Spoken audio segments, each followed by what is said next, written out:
be destroyed by a chair.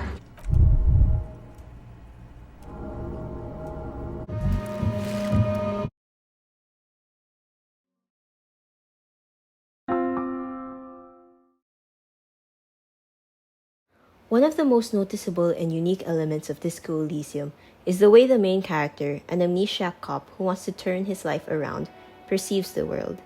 He talks to personified skills in his head to make decisions, he's able to pick apart a crime scene's minute details, and he has an outlook on life that can take up many extremes. Then there's the character portraits, made by Alexander Rostov, that you see in the game. Besides being another showcase of Disco Elysium's breathtaking, award-worthy design and art, it reflects how the main character sees the people around him. These expressionist, artistic renditions of the characters not only reflects the roles they take in a more exaggerated or direct way, but it also reflects how our character relates himself to them, or what aspect of the NPC character he gives the most importance to. You've probably noticed that a few of his skills, the voices that represent different parts of your character, match some of the NPC's portraits. I want to take a few minutes of your time to explain how 3 of these portraits connect to the personality and past of our lovable Apocalypse Cop. Don't let the quiet fool you. The beast is in there somewhere, ready to rip you to shreds with a broken bottle. Half-Light is the skill that reacts very aggressively to keep you from harm or social embarrassment. It's your flight or fight response, but his paranoid nature was to a degree that kind of frightened me while playing. He's bullying you, and you are helpless. Kill him. As you can see, the skill bears a resemblance to Cuno's portrait. Cuno is... how do I describe him? Cuno was a kid who was designed to annoy you and, honest to God, berate you enough that Harry might consider hitting him just so he'd stop calling you. What is wrong with this kid? But at the same time, you have to wonder how he can be so unfazed, standing next to a lynched, dead body. As much as you can hate him, you can also develop a sense of pity and protectiveness over him. If you've managed to get Cuno to talk with you either by being abusive like his father, or by actually being able to sit down and understand him, you start to realize that Cuno acts the way he does primarily out of fear. Of his dad, of Cuno West, of living in the faded scar that is Martinez. It's what makes Harry see himself in Cuno. Half-Light can give insight into Harry's past traumas that cause the skill to react violently or irrationally. One such trauma reveals itself when Miss Orania Disco Dancer tells Harry that when she was getting blackout drunk with Lely, she can't really tell anymore when she does or doesn't consent to more physical intimacy. She later confirms that she wasn't violated, and what she said was just a way of deflecting, but Half-Light takes it seriously. After a passive check, Half-Light pitches in and says he understands Glacia. He knows what it's like to be so drunk and unsure if you were or weren't violated by your lover. Because this very brief dialogue comes specifically from Half-Light himself, it hints at one of the reasons why Half-Light exists the way it does, and represents the nagging feeling that the world is out to get you, is rooted in bad experiences, which at one point included SA. The violent reactions are not specifically because Harry is a cop who's been trained to avoid danger. So when Harry looks at Cuno, he subconsciously sees the part of himself that lashes out because of pain and fear that he's experienced. She's mistaken you for an old person. Say you're cool. Composure is Harry's ability to keep cool and not react in a way that would make him look weak or untrustworthy. If drama is a rock star and lounge singer performing stoically and dramatically to impress, composure is Humphrey Bogart trying to look stone-faced in front of thugs, confidently unbothered in front of adversaries, and uninterested in femme fatales. Or at least you'd like composure to be like that. In my experience, I never got enough help from him. Then again, too much composure and you become cold and willing to shoot a suicidal young girl just because she insults you. When you flip Composure's portrait, it's not just the pose that's the same, but his silhouette closely matches that of the Paledriver's. The Paledriver, when you first meet her, just kind of seems like an old woman who's out of it, but when you get down to talking with her, you find that she's a woman who travels through the Pale and isn't afraid of it. She's so consumed by nostalgia that she welcomes the pill and the memories that aren't even hers. The world is going down the toilet, but here she is with a smile on her face and a relaxed demeanor. Harry himself not only chases after toxic nostalgia, but drowns in it, lets it lead him down destructive paths.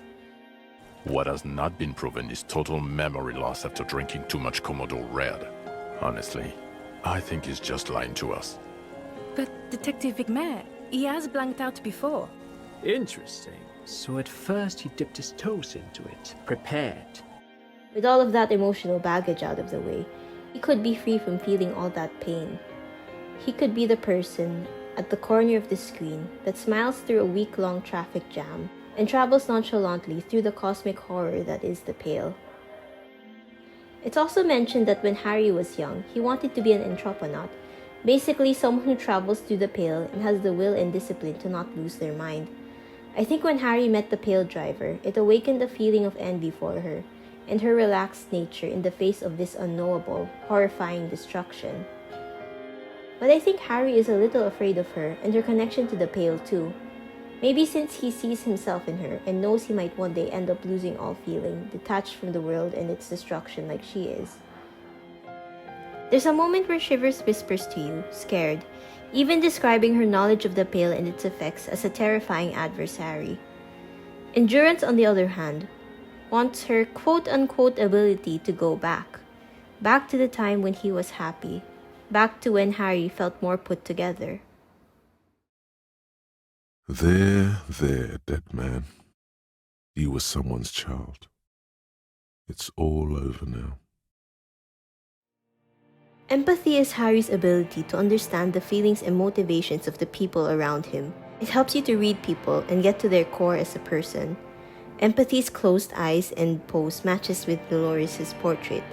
While everyone has their own ideas for why that is, here's what I think. The character of Dolores in this game is interesting in that she's technically representing two people that have been mixed together in Harry's mind. Less of a person and more of a personification of Harry's grief. It's not death, or war, or child molestation. Real darkness has love for a face. The first death is in the heart, Harry. Simultaneously, he sees them as people who inflict great harm to the lower class and economically disadvantaged people around them. While we're introduced to her through the Dolorian Church as a holy person shining through stained glass, the real Dolores Day is many things: a religious and political leader, a war criminal, the symbolic bleeding heart mother of the world, and a liberal. Nora, on the other hand, is pretty much an average, upper-class woman. What elevates her to be compared to Dolores Day is her relationship to Harry. She was the great love of Harry's life, whose breakup with him exacerbated his more self-destructive qualities. I wouldn't say that there's a definitive bad guy in this relationship. Depending on your choices and how you shape Harry's past, it can imply that Harry was an abusive misogynist who made her feel afraid. On the other hand, you could shape your past to be that the relationship didn't work out because Harry's mental illness and constant emotional breakdowns made it hard for Dora to understand him, help him, and be with him for the rest of her life. Not to mention, Harry is an unreliable narrator, so she could either be worse or better than he remembers her. We'll never know for sure. So what does this have to do with empathy? A lot of people seem to think empathy equals kindness. That's not actually true.